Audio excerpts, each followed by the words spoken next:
The XY Advisor podcast is intended for professional financial advisors. This content is created in partnership with our sponsor, Net Wealth Investments Limited, ABN 85090 569 109, AFSL 230 975, and is limited to publicly available information. Before acting on any general advice, you should consider whether appropriate and obtain financial advice from a qualified financial advisor. XY Advisor does not hold an AFS license and does not provide any financial advice or services or endorse any general advice. If a PDS or IM exists, you should obtain a copy and review it thoroughly before making a decision. AdviceTech. As if it wasn't enough to be across TMDs, Alpha, Beta, Rule of 72 and all the other nuances of financial advice. Now, advisors are expected to be across all the technology options too, and there's so many of them. But never fear, Peita D is here. Join me each week on a journey of discovery through the software and apps on offer for advisors and advice businesses. So let's dive in, fellow advice explorers. This episode is proudly brought to you by NetWealth. For over 21 years, NetWealth has provided market-leading technology, excellent customer support, and expertise to help wealth businesses thrive. As the financial advice landscape changes, it's important to embrace new technology to enhance the way you run your business. With change comes your chance to use advanced technology, reshape your client experience, and see wealth differently. Visit the website to learn how NetWealth can support your advice and wealth business. Hello and welcome to the XY AdviceTech podcast. I'm Peita Diamantidis, and joining me here today to deep dive into the Iress suite of tools is a hackathon judge and an Adelaide Crows fan. Thank you so much for joining me on the show, Matt Mensforth. Woohoo! Welcome, welcome, welcome. Thanks, Peita. Thanks for the opportunity to chat today. Not at all. And I'm really keen to ask all sorts of questions about Iress. I mean, we could probably be here for hours and hours and hours. There's so much there, isn't there? Yes. Yeah, before we dive in, let's just get to know you a little bit as a user of technology. What is your most used emoji? Do you use emojis? I do, and Okay. my most used emoji is a pretty boring one. It's thumbs up, but it's just so versatile. I use it all the time. I use it in messages in Slack for work. I use it in WhatsApp everywhere. It's my go-to. That means yes. It means good. It's just an all-round versatile emoji, and I use it all the time. I'm sure people are sick of seeing it as a standard response to many things. It's awesome, and I love that it's sort of particularly Australian. You know, it's mate. You know, like it's got a bit of an Aussie thing to it too, which I love. Yeah. Now, in terms of our smartphones, we all live with them all the time. If you had to wipe everything off your smartphone and just keep 3 apps, what would be the 3 you'd keep? The 3 I would keep. I think first up I'd say photos, just for all the memories. It's just great. It's great having all of them available in your phone all the time. So I'd definitely keep those. For something more boring, banking apps or finance type apps. It's if you think back to how we used to interact with bank accounts and banking 15, 20 years ago, it's so different. It's so much easier, so much efficiencies. It's easy to keep track of things. So I'd say those, and then I think Find My is another important one to me. With a 12-year-old daughter and a 15-year-old son, it's reassuring to know that I can check where they are. Awesome. I probably would have hated it when I was young, but I like having those. And then does Safari count? Because that's 4, but keeping a browser, you get access to so many things on your phone. Don't you? Crosswords and all those questions, exactly. And all those questions you have in a moment you'd love to know the answer to. We don't have to wonder anymore. Yeah. We can just find out instantly, which definitely. I love. Awesome. Okay. Well, let's dive into all things Iress and Xplan, shall we? So basically I sort of approach these discussions as me as an advisor and owning my own practice, like, hey, I want to know more, which is a bit selfish, I guess. But it's fabulous. They're letting me host this pod so that I can do my own advice tech digging. I'd be truly stunned if the listeners haven't heard of Iress and Xplan.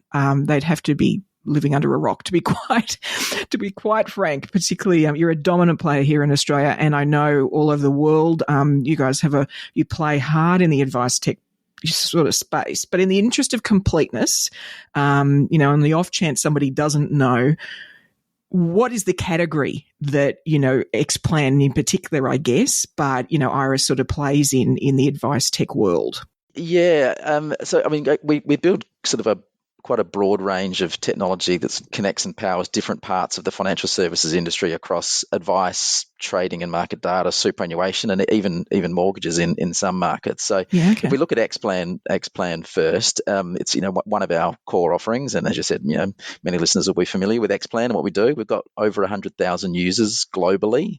And Xplan is our comprehensive financial planning and wealth management software for advice businesses of any size, really. So from the smallest one person business right through to some of the really large enterprise clients with several thousand users. So it's centered around a purpose-built financial advice CRM, and then we've got supporting modules that link to that help you in delivering advice with modules like Xtools, Wealth Solver, and Risk Researcher. They help you sort of come up with your strategy and product recommendations.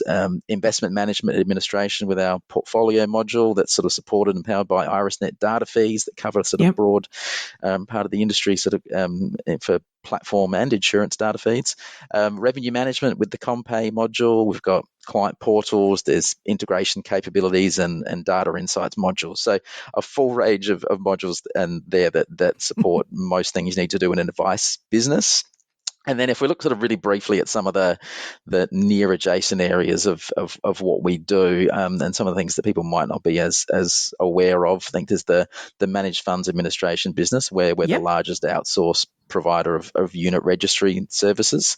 And we administer over 700 billion in funds on the registry now here just in Australia. A little bit. And in the superannuation space, that's sort of a few more years in that area there, but sort of provide software and services as well to more than 50 funds here in Australia.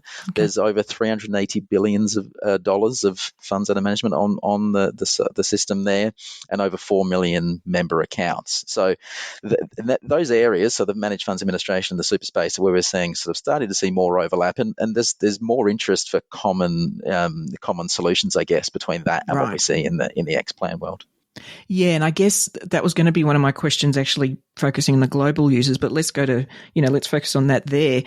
I'm betting that there is lessons from one you apply to the other, something that you get asked for in advice or vice versa in managed funds world, and you think, wait a minute, we could enhance Xplan somehow by the lessons we're learning over there. So is there sort of that cross-pollination of ideas or feedback? Yeah, there is definitely. And sort of, you mentioned there what we see globally. So there's definitely great ideas that come out of different regions. We look at things like Case Manager in Xplan, which is used globally now as sort of that simple way of sort of keeping and collating electronic artifacts related to a piece of advice using the case concept. That came out of South Africa a number of years ago and has gradually evolved and grown and is now used globally. So we do see that. We see different ideas coming out of different regions. And you're right in terms of what we see here from managed funds administration and also superannuation. So looking at what advice businesses in those segments do and how that applies and is relevant for other parts of the business. Even some recent projects we were looking at, in the managed fund space, looking at digital account opening and onboarding for clients to sort of invest directly into managed funds. We're sort of looking at those capabilities and what we need to do in terms of whether it's account opening through to a platform or through to another product or a super fund. There's obviously, it's a pretty similar set of information you need to capture, a pretty similar experience and integrations you need there to be able to open an account, whatever that might be. So we're definitely seeing more and more reuse and the ability to build things once and leverage those capabilities across different segments. Yes, certainly. Now that you mention it with the account opening, certainly we used to hold a mortgage license. And so interestingly, in the mortgage broking world, they got a lot further down the path of sort of one way to enter data to, say, apply to multiple different banks. Like the integration between us and the product providers, to be honest, it felt further ahead in the sense that there was sort of a funnel you could go through. It wasn't you doing it individually with each and you didn't have to do them manually, and so I've always wondered when we were going to get to that point where, it could be easier to, account opening or interaction because for me, right now, in fact, part of the most manual part of what we do is the follow-up interaction and submission to product providers. Like it's hard work right now, right? Yeah, definitely. And I think we were probably even slightly further ahead in the advice industry than they were in mortgages, go back 20 years. But we haven't kept up and haven't kept improving on those. Yeah. So it still feels like what we're doing now is not that far different to what we were doing 20 years ago, even though there have been integrations, there have been capabilities to open accounts and things. But I think there's a lot more interest in that at the moment. So we're doing a lot of work speaking to lots of people and building some new solutions in that space that will help with things like account opening, whether it's direct to consumer in terms of being able to go all the way through from a public website through a piece of advice themselves and actually open an account, or whether it's with an advisor involved and facilitating that process. And even some recent conversations again sort of popping up in the insurance space and looking at how we could, what opportunities there are there to streamline or come together to make those processes more efficient.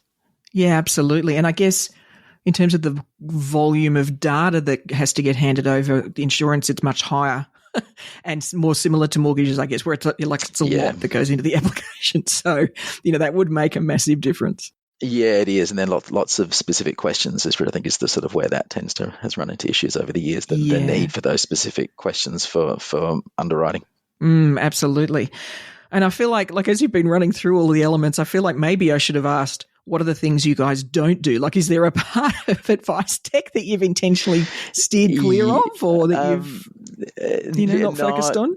No, but I've actually been using that example recently, as we've been sort of talking a bit more about this sort of account opening end of the process, where I think we do really well sort of end to end. So right from initial onboarding of a client, it could be from a form on a public website, right through data capture, initial exploration tools, via client portal, everything the advisor and advice business needs in terms of capturing data and coming up with your strategy and product recommendations, getting them into a document, presenting that to the client, making that available to the client, and coming up with your portfolio recommendations feeding into that as well. So I think we do really well up to that point, and you get to the point where the client says, yes, I want to go ahead, and then it feels like it's often a sort of switch off to other systems, hopefully not paper too much these days. But I think that's the piece where there's bigger opportunity now, and we're seeing that more of the product issuers, so on the other side, they're more willing, have better systems, better APIs now than they did in years gone by. So those integration projects feel much more achievable now than they have in the past. And it's not just necessarily at initial account opening, but what if you wanted to update a detail about a client or change a product or a switch or something like that? Could you sort of actually push those through from our systems through to product systems as well? Yeah, and the what I would call simple interfaces with a product. I mean, updating some basic details or even a switch, once something's in place, they are relatively simple. But for many of the platforms, I guess maybe encumbered by a combination of their systems and the old way they've done it, maybe old forms and all sorts of things, it can be so clunky. So surely for them, there's some benefit there too, where if we can just get this a bit smoother, it's going to make a difference. I think I was lucky enough to go into town and get to meet with some executives who were talking about the future of the platform. And one of the things I asked them was, please, when you're looking at your development plan from a tech perspective, just seriously consider whether there's some jumps you should be making, whether there's some things that are still on your development path that actually have almost got old. They've been on there for so long, we should skip them entirely. They were still super excited about digital signatures, and I'm thinking, I feel like there's a leap we could make. Like you'll still be doing that in 2 years. Maybe we could skip that and go even further, and maybe even more secure than signatures at all. So I'm hoping that there's more of that, because that's clearly going to make, for you guys, that's going to make it easier too. If they're all just starting to be a bit more proactive about the way they can interact with tools, geez, it's going to make a difference. Yeah, it will definitely, and they're the sort of conversations we're having at the moment. And I think there is sort of big opportunity there. It's sort of the approach we've been taking a bit in the last couple of years. If you look at sort of what we've done around advice fee consent, and even the work on DDO as well, where we've tried to sort of build that connectivity. So between Xplan and the various product issuers, whether it's getting data in, like TMDs in from product issuers and making them available to users in our software, or whether it's getting information back out, and whether it's reporting something or passing a form through, building that connectivity so that all of these things start to become a bit easier. Yeah, absolutely. So then, in terms of the users of the tool, it's so broad. So it's not just the advisors, it's support teams, it's the licensee, practice managers, also, so it's across the board. Do you ever is there ever a point where it becomes a bit of a struggle to manage the conflicting demands of that? So it's because it's trying to be a whole lot of things to a whole lot of people. Is that something that's, or do you leave that to the user end to sort of define how that sort of works, that tension?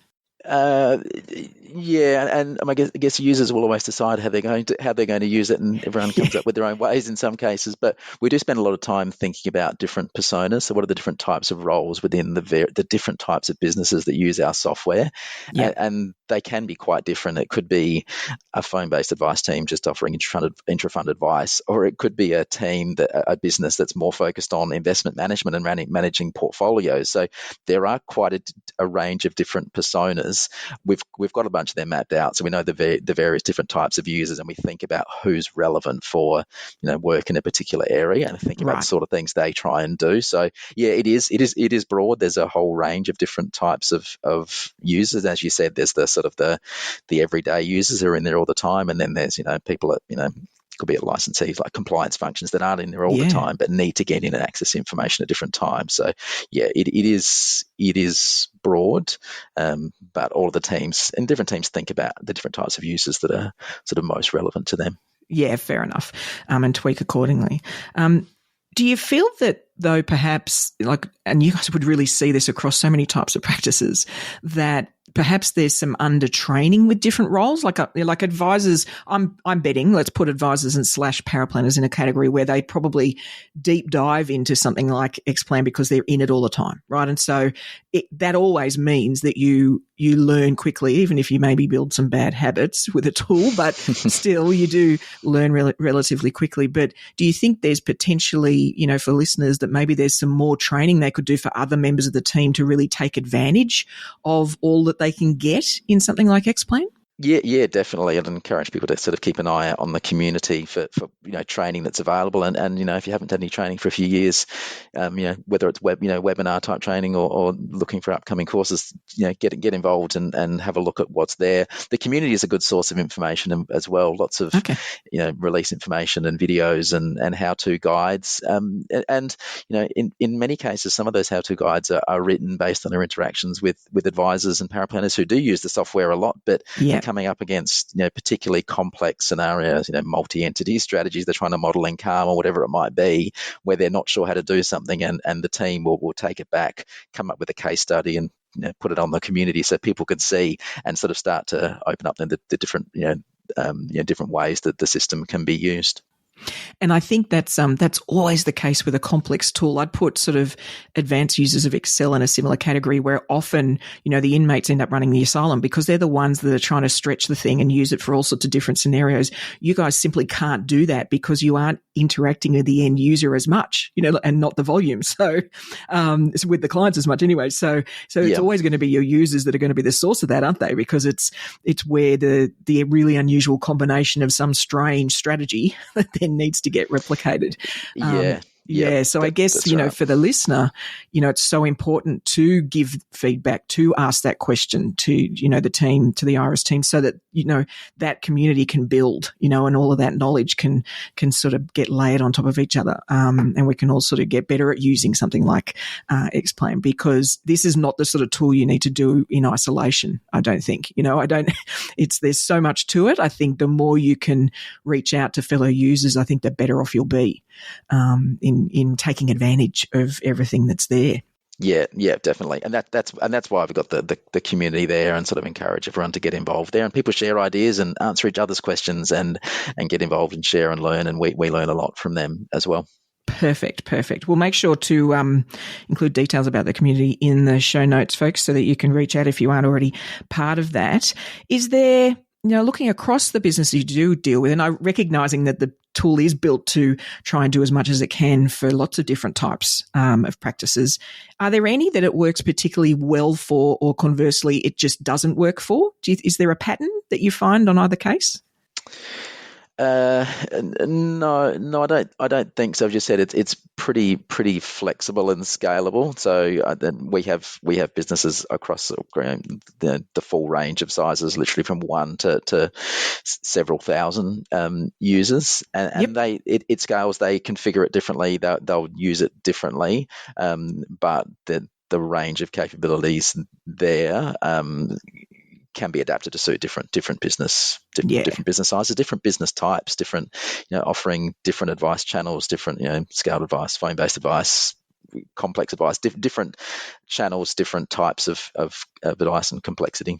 Yeah, and I think ultimately, I mean, the user experience, and when I say that, I mean the client experience, has not necessarily been, in financial advice generally, has not necessarily been the window we look through when we look at even our offerings, let alone the tech we use. Like it hasn't necessarily been that, because it's all complicated and we need all these tools.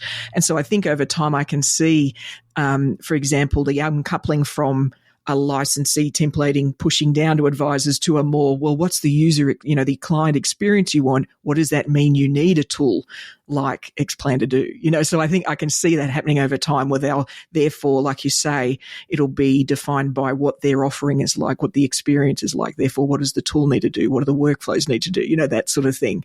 Yeah. As opposed to a sort of a off the shelf, just start using this, from, say, maybe a licensee defined sort of version of the system. Are you seeing less of those, the sort of, the reboxed licensee versions of the tool? Yeah, probably slightly, yes. I guess there's, at the same time, we're also sort of trying to build a more standard content as well, standard content and configuration, because we don't want all of our clients to have to build everything from scratch. So yeah. I think we're sort of looking to sort of help our clients get up and running faster, and not spend time on configuration. Not we want everything to be standardized and cookie cutter for everyone. Let you personalize it to the extent you want, and obviously you then control how the aspects that present out to clients, whether it's client portal, whether it's engagement tools you'll use in meetings. That side of it's really important to personalize and sort of fit in with your business and how you want to present to clients. But we can sort of help in streamlining a lot of the rest of it behind the scenes. Yeah, okay. Now, you mentioned the client portal there. That's it's the thing, isn't it? It's the new black, client portals. Understandably, even just from, so the two things for me about client portals being one channel for the client to us, phone, email, SMS, like there's just so many. If we can actually get to the point where we're interacting with clients through one primary place, I think that will be so powerful. But also from just a cyber security perspective, I think the reality of that, the client portals to me fit that beautifully. So I know you guys have one, but I don't know a great deal about it. So can you tell us about where it's at now and maybe where it's going from a portal perspective? Yeah, so our client portal, the latest iteration of client portal, has been out for a few years now. It's a as you've suggested there, it's a secure information portal where clients can log in and view their portfolios, view things like balance sheet and documents, and share communications with their advisor. It's configurable, so you control which of those things are made available to your clients potentially are made available at different times or different stages in the client relationship. So highly secure, great for communication. So you're not sending things via email. It's obviously always on. People can access their info 24/7 and communicate with their advisor when they want to. So it's really great from an engagement perspective, also from a transparency perspective as well, and sort of building trust. The client, giving the client access to their information, so they sort of feel like they're always, to some extent in control and have visibility over their financial situation, and can start sort of building, tracking goals and those sorts of things. So there's those capabilities. There's digital signature capability. There's things like fact find as well. That's one area we probably sort of we'd like to see more usage. If I think of client portal, we're sort of count probably in the hundreds of thousands of logins a month. If we think of how much fact finds are used, it's in the hundreds. It's probably many hundreds now a month in terms of clients that will go through an onboarding fact find journey. Okay. But we'd like to see more and more of that, and that has been growing in recent months. Okay. So is part of that the fact that potentially we've all got our process or the way we do things, and advisors potentially have a tool, they may even have turned it on, but aren't necessarily adjusting their whole process to take advantage of it. So it's maybe a nice to have instead of making it sort of a fundamental core part of the experience. Do you think that's possibly what's happening with the portals?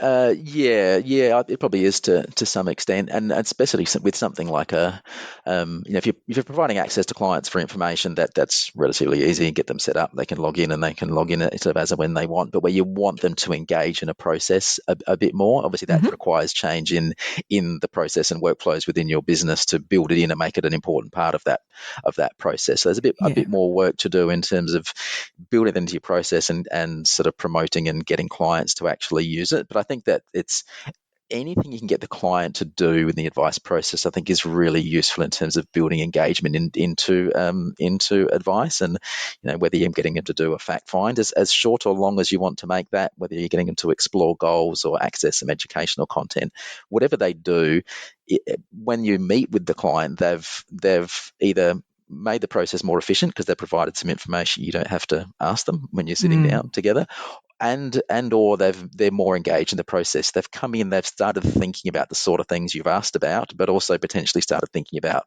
goals and what might be important to them. So hopefully they come into the process more engaged and have made the whole thing more efficient.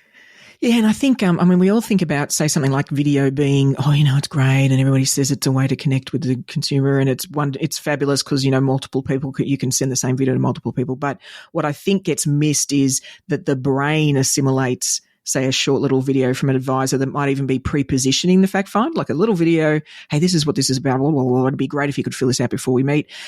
That's also time, that's trust time, because the brain sees that as you sitting in front of them.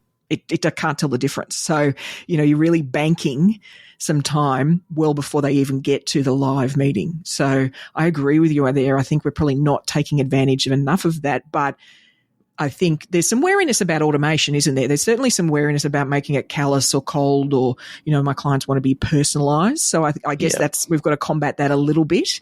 I think that's a lack of creativity. I think we just need to get a bit more creative, a bit more personal, show a bit more of our own personality when we do it, perhaps. Agree. So that then it does feel like a personal message.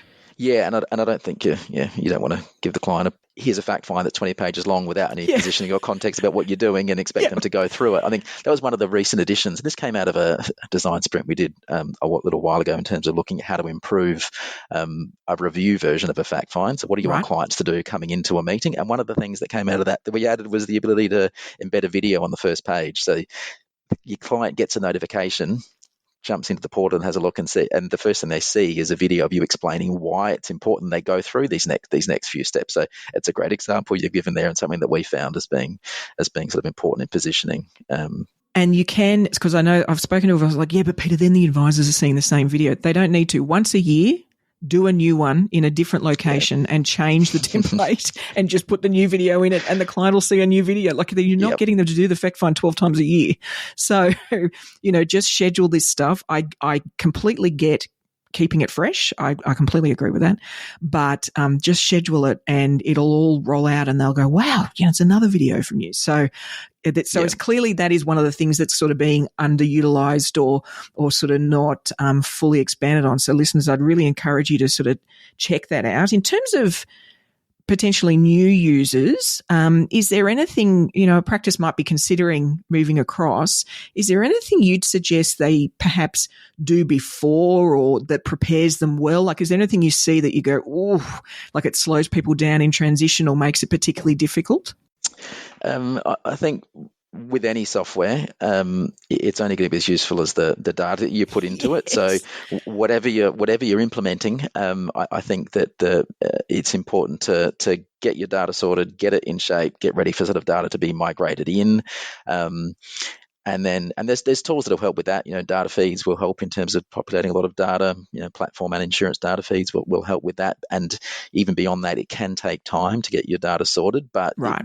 it will set you up and you'll be ready then that wherever you see value, wherever you think you might want to go once you're up and running, whether it's working on your workflows or reports or enabling client portal or even something like advice fee consent, whatever you want to do, you'll be ready if your client data is in good shape. It's probably the first one. The other one I think is sort of have a clear idea and spend some time thinking about what you want software to deliver, both in sort of in considering what software you're going to use, but also then how you're going to implement it. Don't jump straight into a shiny tool without thinking about how it fits into your processes, how it's going to work with other things that you use, what problems you're trying to solve with it really, and how it's going to fit in and be adopted. Yeah, absolutely. I completely agree with you. I think, particularly tools like this is not a, one thing where you're slotting it into maybe even one step of your process. Like it's unusual that that'd be the case, I would have thought for Xplan, say, but it's going to hit multiple steps, multiple processes. So you really do need to give some thought to that, and you're right, some time for that to sort of embed and get the team used to. Now, speaking of integrations, I'm betting there's all sorts of integrations. A simple one I saw was, say, with Outlook. Does it integrate with Gmail as well, with G Suite?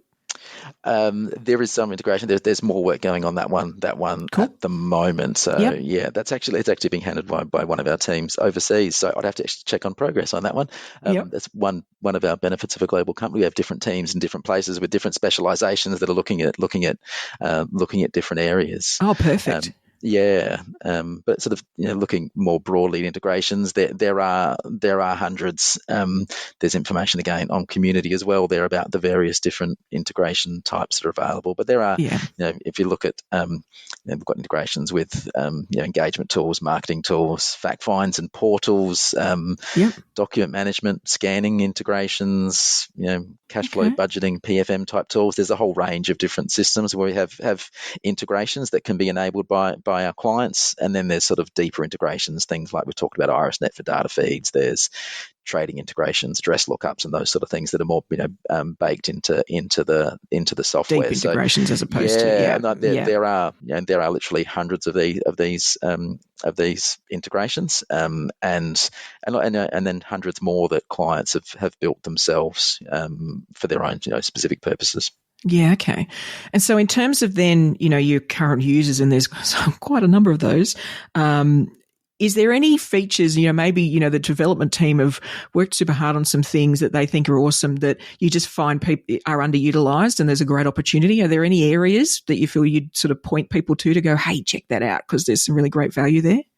So one I'd probably call out at the moment is the visualize functionality. So this is building on Xtools or Xtools Plus. So lots of our users would use Calm to do their modeling. So detailed cash flow modeling tool. Mm-hmm. Calm's been around for a long time. What we've built in recent times has been a visualization tool that sort of sits over the top of that. So it lets you present scenarios and interact with them real time while sitting with clients. So instead of just getting some charts and tables from Calm and merging them into your advice document, you can actually bring it up on screen and present it real time. So some new screens that have some new visuals, access to things like strategy levers and what if tools, the ability to interact with goals, so add more goals, vary goals for clients not on track to actually meeting all their goals, do things like run Monte Carlo simulation and present the outputs of that as well. And then and coming out reasonably soon is the ability to compare scenarios as well. So all the things you'd want to do in presenting the outputs of that modelling and compare scenarios and look at the benefits and the value of advice to your clients and how it helps them achieve their objectives, be able to sort of present that and interact real time. So with that one, look for the visualize button. Open a calm scenario, look in the top right-hand corner of the screen for the visualize button, give it a click, have a look and look at what you can do in there at the moment. And again, keep an eye out in the community for more information on how to use it and what's available today.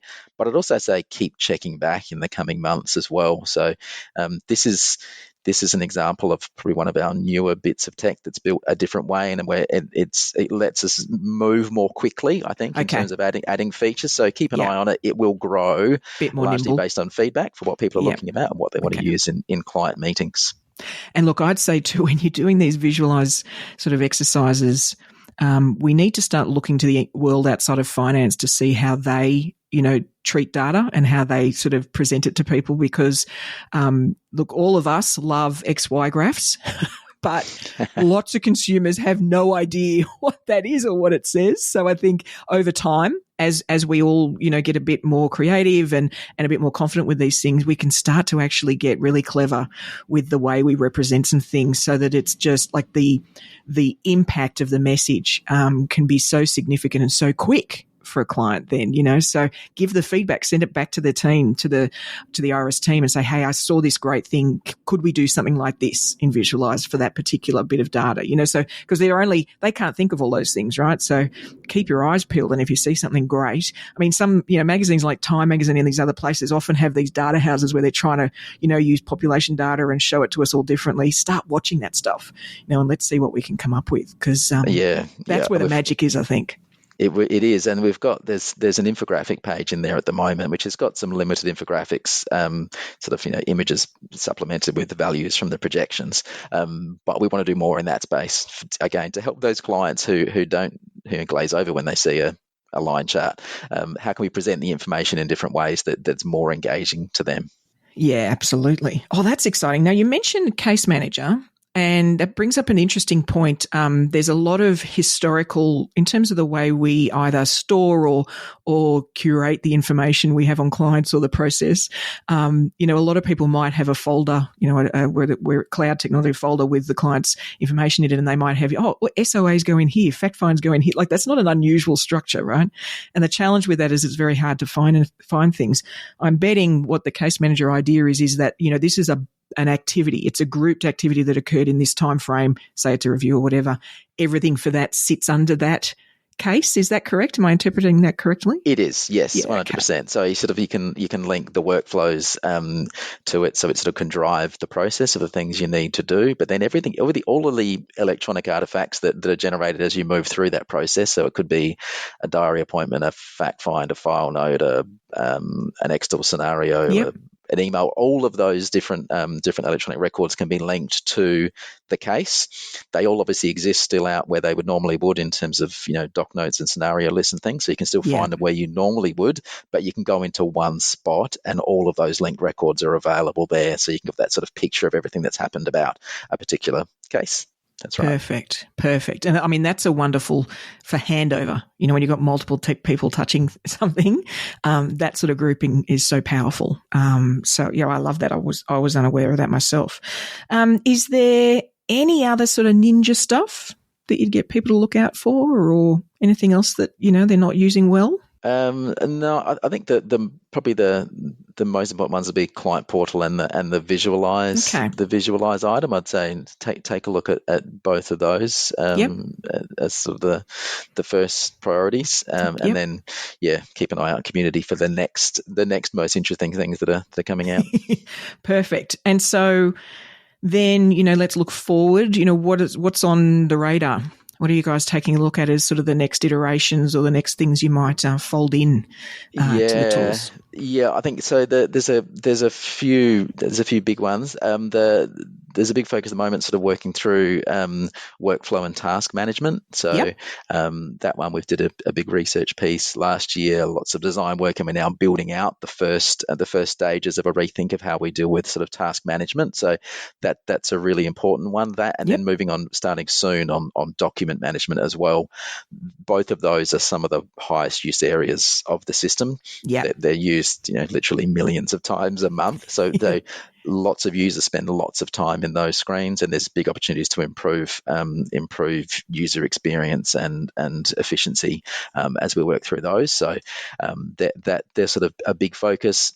Beyond that, there's a few things. Advice fee consent, I think that's probably one where the industry is looking to try and solve it better.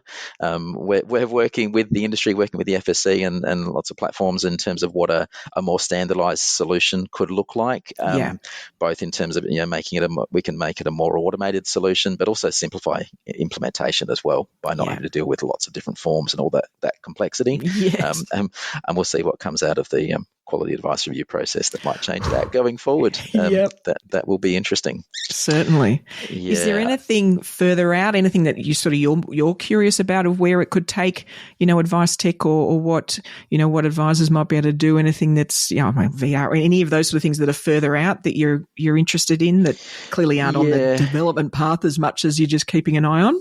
Yeah, we do try and spend time thinking about those things. You mentioned hackathon earlier. That's a great example where developers and all of our teams that get involved in hackathon now can think about what they might want to build or play around with. And we always get out of hackathons, we always get some really good ideas that are really close and things that people need now and literally end up within the product within weeks after a hackathon. And then there's always a few ideas that are a good year or two out and aren't going to work, and that don't necessarily work on the day, but are great attempts at looking at how, whether it's voice interaction or AI and those sort of things, where we always learn a lot from those, that it might not come into the product as quickly, but it sort of sets us down the path of investigating, exploring different things that might be interesting.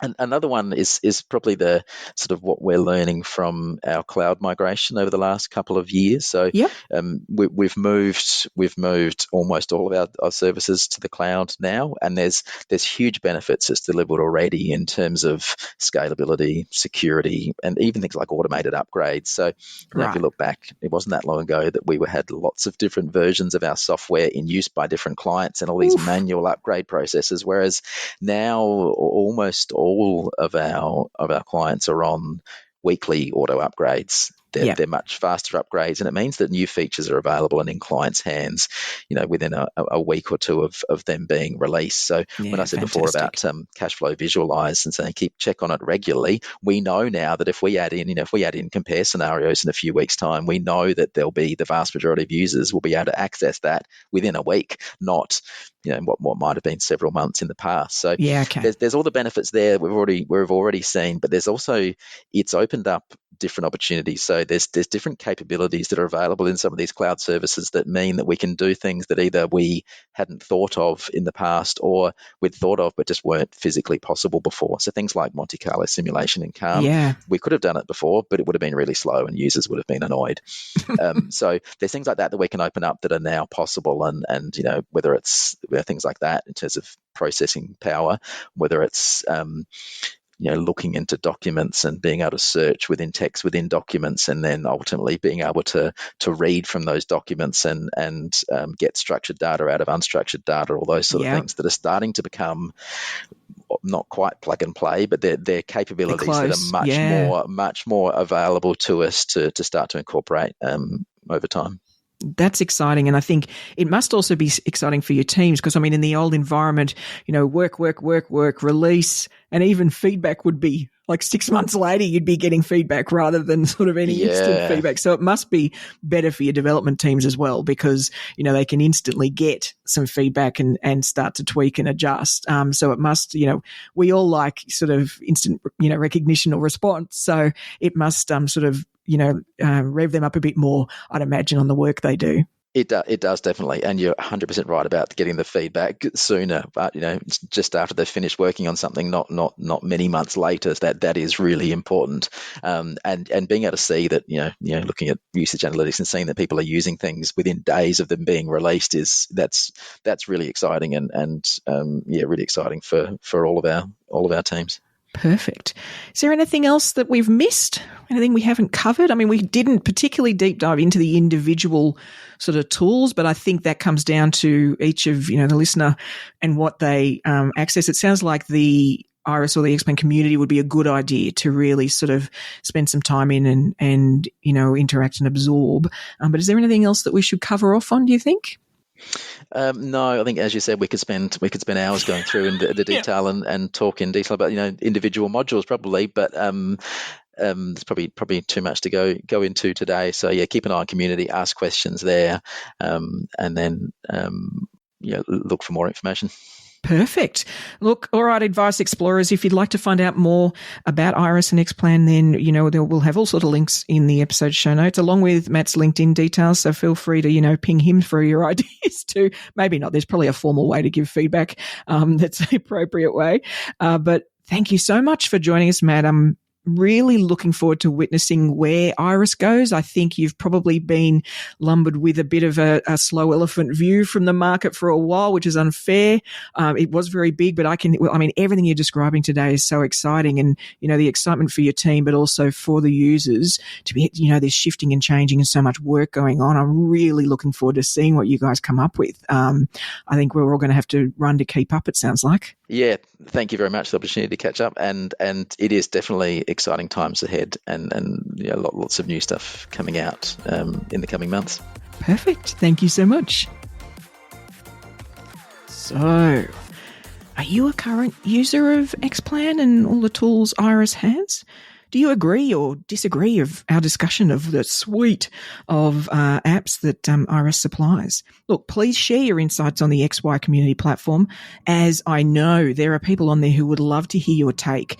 And please, pretty please, share any tips you have with other advisors on using and really taking advantage of Xplan and all of those tools. Now, in terms of sort of my thoughts for you, if you are a current user of Xplan, I'd definitely encourage you to really take the time to understand all the functionality that you have available to you. Maybe schedule some time that's not when you're in and out of it for client work, but almost offsite and do some digging. Invariably we get so focused on the tools we've learnt and the ones we use a lot, we often then ignore what else is available. Refresh your training. Just because you're going to know a whole lot of the things that you go through doesn't mean you won't learn something that can just elevate the way you're using the tool. And look, perhaps send, a newer member of the team on some training or to watch some videos or to take part, and then get them to come back and update the whole group, all the users in your team on what they discovered and what they think you could be maybe changed in the practice of how you use the tool. So definitely do that. I'm with Matt here, check out the Visualize tool and start to suggest different things of ways that data can be represented, ways you can, utilize the data to present a thought or a concept to clients. The more we do that, the better we all are.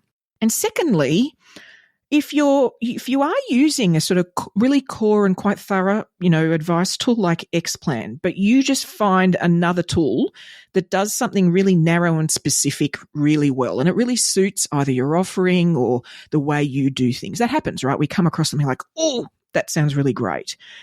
But then when you do some digging, maybe it doesn't integrate fully with Xplan.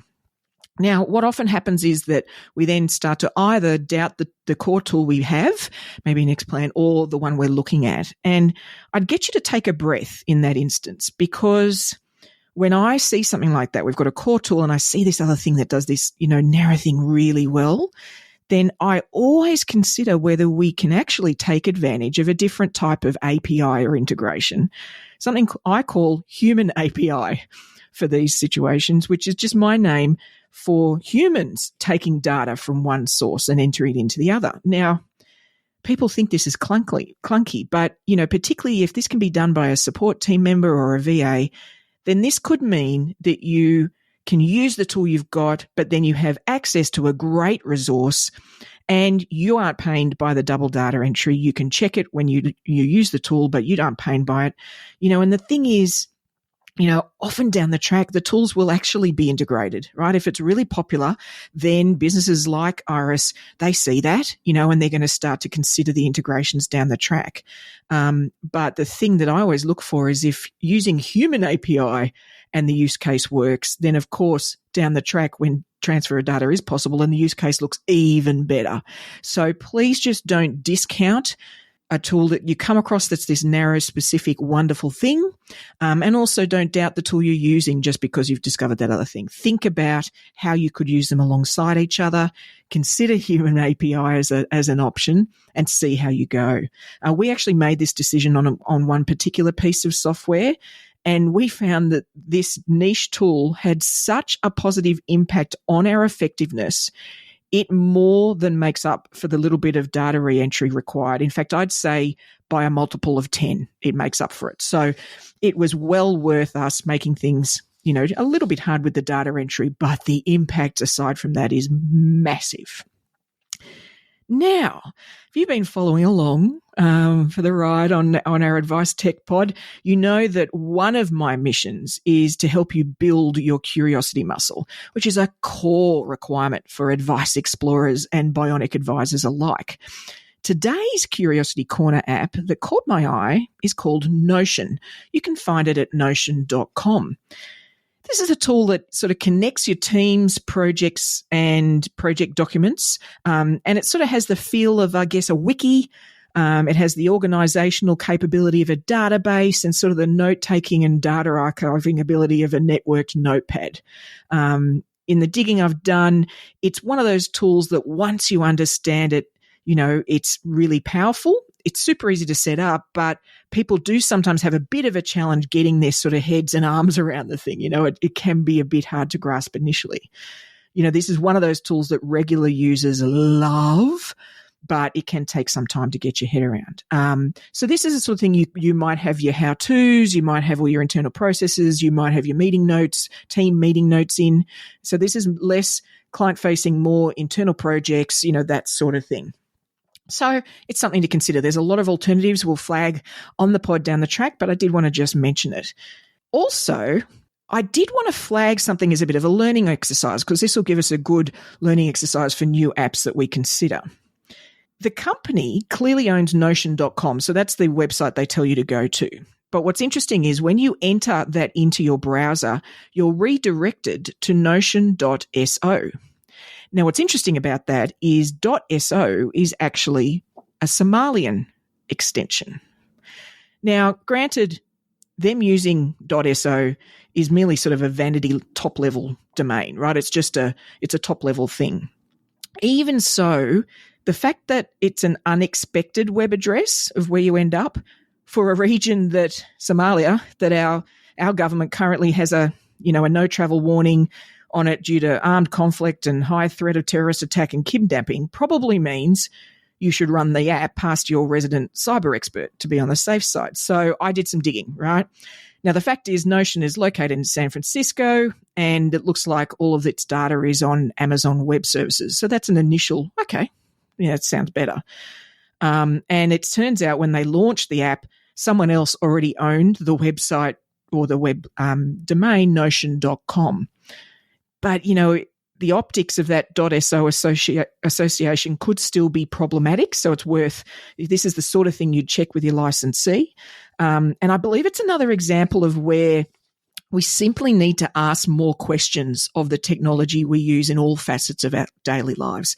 Dig further, notice where a link sends you, notice the details of the domain, and let's just start keeping our eyes open for these sorts of things. Well, that was a bit of a long one, folks, but that's all we've got for this week. Be sure to subscribe to the podcast so you'll get your AdviceTech fix auto-magically sent to you each Friday. And if you'd like a speaker at your next event to brief your audience on the 7 habits of bionic advisors and the secrets to tech-powered human-centric advice, then please reach out to me on LinkedIn /PeitaMD. That's PEITAMD. otherwise, I'll look forward to turning up in your earbuds next week. And remember, Advice Explorers, stay curious.